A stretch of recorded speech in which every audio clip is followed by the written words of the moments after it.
অধিকাংশ মানুষই জানে না গরুর উলান যে খাওয়া যায়।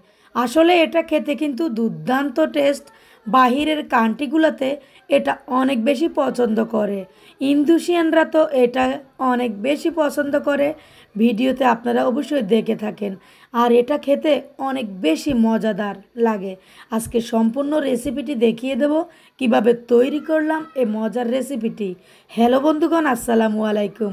সবাই কেমন আছেন? আশা করছি সবাই অনেক বেশি ভালো আছেন। এই গরুর উলানটা আমি দোকানের কাছ থেকে কিনে নিয়ে এসেছি। বলেছিলাম ভাইয়া উলানটা আমার কাছে বিক্রি করিয়েন।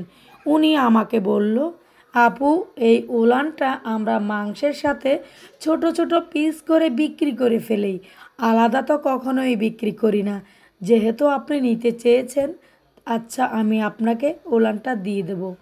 আমি এই উলানটা কিনে নিয়েছি ১,০০০ টাকা দিয়ে। আর ১,০০০ টাকার উলানটা দেখেন কতগুলো হয়েছে।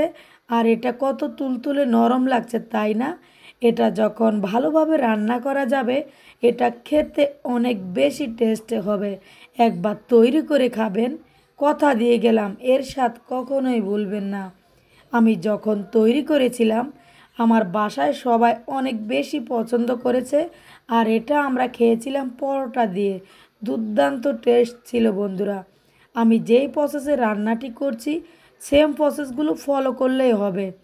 গরুর মাংস রান্না করতে যে মশলাগুলো ইউজ করি সেগুলো দিলেই হবে। আর এখানে সরিষার তেল আর সয়াবিন তেল দোনোটাই অ্যাড করবেন।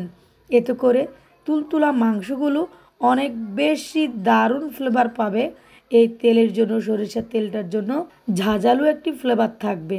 সে কারণে সয়াবিনের তেলের সাথে একটু সরিষার তেলও দিয়ে নেবেন।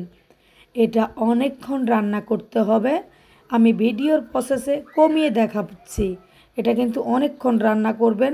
মিনিমাম 2 ঘন্টা 2.5 ঘন্টার মতো রান্না করে নেবেন, তাহলেই কিন্তু এটা ভালোভাবে হবে।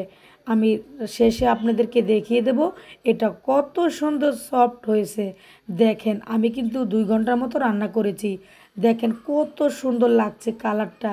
এবার উপর দিয়ে খালি আমি গরম মশলাটুকু ছড়িয়ে দিয়েছি। সেম প্রসেস ফলো করবেন গরুর মাংস রান্না করার ক্ষেত্রে যেভাবে, সেভাবে। এবার দেখেন না কালারটা কত দারুণ। আর এটা খেতে অনেক বেশি জুসি ছিল বন্ধুরা। আমি বারে বারে কেনই বলছি, কারণ এটা খেয়ে বাসায় সবাই অনেক বেশি প্রশংসা করেছিল। তাই অবশ্যই আপনারা তৈরি করে খাবেন। আর এর ফিডব্যাক জানাতে কিন্তু ভুলবেন না। এটা 100% হালাল খাবার। এটাকে নিয়ে কেউ খারাপ মন্তব্য করবেন না বন্ধুরা। এই তো পরোটাগুলো বানিয়ে নিচ্ছি, তারপরেই পরিবেশনে দেখিয়ে দেব আপনাদেরকে। কারা কোন জেলা থেকে ভিডিওটা দেখছেন অবশ্যই কমেন্ট করবেন।